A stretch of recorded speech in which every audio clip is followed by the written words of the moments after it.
la dictadura multiplicó por 8 las deudas del país, socializó deudas privadas de los bancos argentinos, pero también de Renault Argentina frente a Renault Francia. Hubo un manejo entonces de la deuda que hace que esa deuda ha sido considerada y se demostró como ilegal. Se demostró incluso en la sentencia que el FMI brindó desde el inicio de la existencia de la dictadura del golpe militar en el año 1976 su apoyo a la dictadura. Entonces, el judicial termina la sentencia diciendo más o menos esa deuda es odiosa, ilegítima, ilegal. Pero termina allí, es decir, no el judicial no dice, por lo tanto, la deuda es nula. Dice el Poder Judicial, transmitimos la sentencia al Congreso Nacional, que tiene que tomar las decisiones debidas analizando nuestra sentencia. Y el Congreso Nacional Argentino no quiso, porque la mayoría era favorable a las políticas neoliberales, no quiso apoderarse o responsabilizarse de tomar decisiones tomando en cuenta la sentencia. Entonces no ocurrió nada. Hubo una auditoría bien hecha, bien documentada, que podría servir. Cristina Fernández podría, como jefe de Estado, apoyarse, y con su mayoría en el Congreso, apoyarse sobre esa auditoría judicial y tomar una decisión. Bueno, no se hace hasta ahora y estamos presionando en esa dirección. Una auditoría de parte del Poder Ejecutivo es lo que ocurrió en el Ecuador.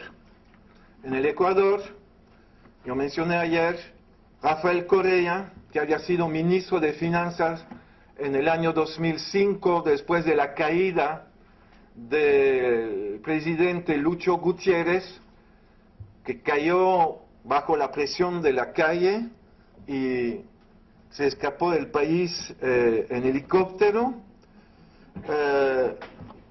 El vicepresidente asumió la presidencia, no, hubo un gobierno, en ese gobierno Rafael Correa era ministro de Finanzas y trató como ministro de mejorar la situación y peleó para la adopción de una ley que se adoptó diciendo que los ingresos provenientes de la venta del petróleo tenía que ser a 80% utilizado por gasto social y solamente a 20% por reembolso de la deuda. El Banco Mundial y el FMI dijeron que no se podía hacer esto, exigieron de Correa abandonar esa postura. Él se negó y prefirió renunciar a su cargo de ministro en lugar de dar la razón al FMI y el Banco Mundial. Eso le ayudó mucho luego en la campaña electoral como candidato a presidente, porque la gente consideró que era alguien que estaba dispuesto a perder su cargo y su salario de ministro para defender los intereses del país. Fue electo presidente, organizó un referéndum sobre el cambio de la Constitución y instituyó una comisión de auditoría por decreto presidencial. Es un decreto firmado por el presidente que dice, creo una comisión de auditoría integral del crédito público interno y externo que tiene que analizar, auditar toda la deuda pública contratada durante el periodo 76-2006. Éramos en 2007. Y el decreto dice tal y tal personas son miembros de la comisión, y fue uno de los miembros designado por el presidente para hacer parte de esa comisión. Y había personas, representantes de movimientos sociales y de campañas internacionales sobre el tema de la deuda. De movimiento social había representantes de la CONAI, que es la Organización de los Pueblos Indígenas del Ecuador. Había otros movimientos sociales. Y 4 poderes del Estado: la Comisión Anticorrupción, la Contraloría de la República, el Ministro de Justicia y el Ministro de Finanzas. Y trabajamos 14 meses, entregamos nuestras conclusiones al gobierno y recomendaciones, y el gobierno tomó la decisión de suspender el pago de una parte de la deuda que habíamos identificado como ilegítima. Habíamos analizado 85% de la deuda, y en realidad habíamos concluido que toda la deuda era ilegítima, toda la deuda analizada. Ellos eligieron como gobierno la deuda que les pareció la más ilegítima, y decidieron suspender el pago de manera unilateral, y con la idea de no provocar a todos los acreedores al mismo tiempo, porque había, en el caso del Ecuador, una deuda en forma de bonos vendidos en Wall Street. Había una deuda con el Club de París. El Club de París es el club informal de los países ricos, acreedores bilaterales de otros países. Es un club informal que se reúne cada mes en el Ministerio de Finanzas en París, en Bercy. Y España hace parte del Club de París con Francia, con Inglaterra, con Estados Unidos, Japón. Y entonces había una deuda importante del Ecuador con el Club de París, en la cual una parte con España, con el Estado español, por proyectos hidroeléctricos. Y para nosotros era una deuda totalmente ilegítima, no entro en los detalles. Decidieron no entrar en conflicto con España, con Japón, con Alemania, y entrar en conflicto solamente con los tenedores de bonos, que eran banqueros, sobre todo de Estados Unidos, que habían comprado los bonos del Ecuador en Wall Street. Suspendieron el pago, diciendo: no seguimos pagando una deuda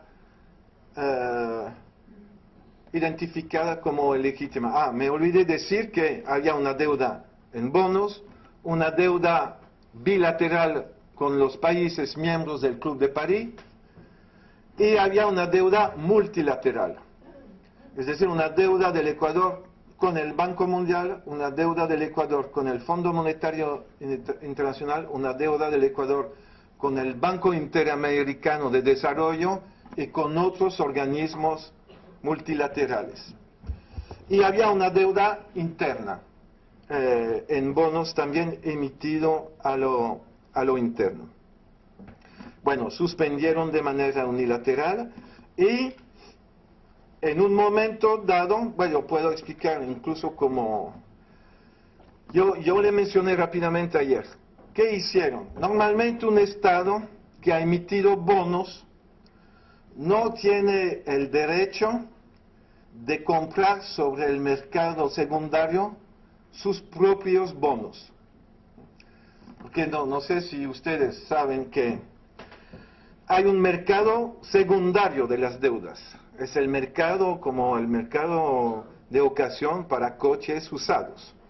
Es decir, hay un mercado primario, el Estado vende sus bonos en Londres, por ejemplo, allí pide la ayuda de Goldman Sachs, de Lehman Brothers o de otro banco para organizar la venta de los bonos. Eso es el mercado primario. Y luego los que compraron los bonos, que pueden ser Goldman Sachs, pueden ser un fondo de pensión de Estados Unidos, puede ser Santander, puede ser BBVA, etc. Estos detenedores pueden vender los títulos en el mercado de ocasión, que es el mercado secundario de la deuda. ¿Okay? Bueno, normalmente un Estado no puede ir hacia el mercado secundario y recomprar él mismo sus bonos. Entonces, ¿qué hizo Ecuador? Suspendió el pago. ¿Qué pasa cuando se suspende el pago? Los que tienen los bonos buscan cómo deshacerse de los bonos el más rápidamente posible para tener el precio que pueden encontrar y tener la liquidez para hacer otro tipo de inversión. Los bonos bajaron hasta 20% de su valor.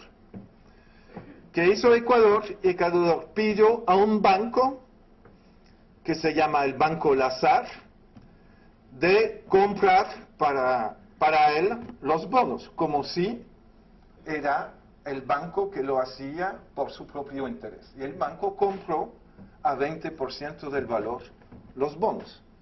Bueno, entonces el Estado encontró un intermediario, utilizó las reglas del juego del mundo capitalista bancario y no ocurrió nada, porque utilizó ese intermediario y eso no es ilegal. El banco mantiene el secreto bancario y no dijo a ninguna autoridad que lo habían hecho por cuenta del Ecuador. Cuando el Ecuador logró tener una cantidad suficiente de bonos, era abril del 2009, después de 6 meses de suspensión de pago, el Ecuador dijo, bueno, somos generosos, estamos dispuestos a recomprar los bonos con un descuento de 65%. Y en 3 meses lograron reunir 91% de todos los bonos emitidos que no estaban pagados y que tenía como fecha de vencimiento una parte el año 2012, ese año, y la mayor parte el año 2030.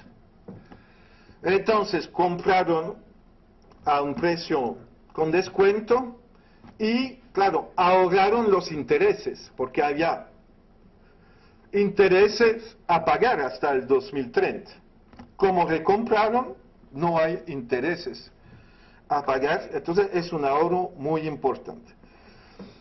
La conclusión ahí es que si un gobierno realmente apoyado por el pueblo toma una decisión de enfrentarse con los acreedores, utilizando incluso el arma de la auditoría, que le da argumentos jurídicos y legitimidad para tomar su acto unilateral, bueno, en ese caso un ejecutivo puede realmente obtener satisfacción.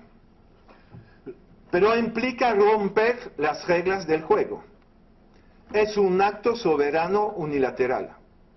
Es totalmente diferente de lo que busca el gobierno de Grecia cuando negocia con la Troika una reducción de su deuda y son los acreedores que dictan cuáles son las condiciones para conceder una reducción del stock de deuda. Y no, en el caso griego no hubo auditoría por parte del gobierno y entonces es un acto de sumisión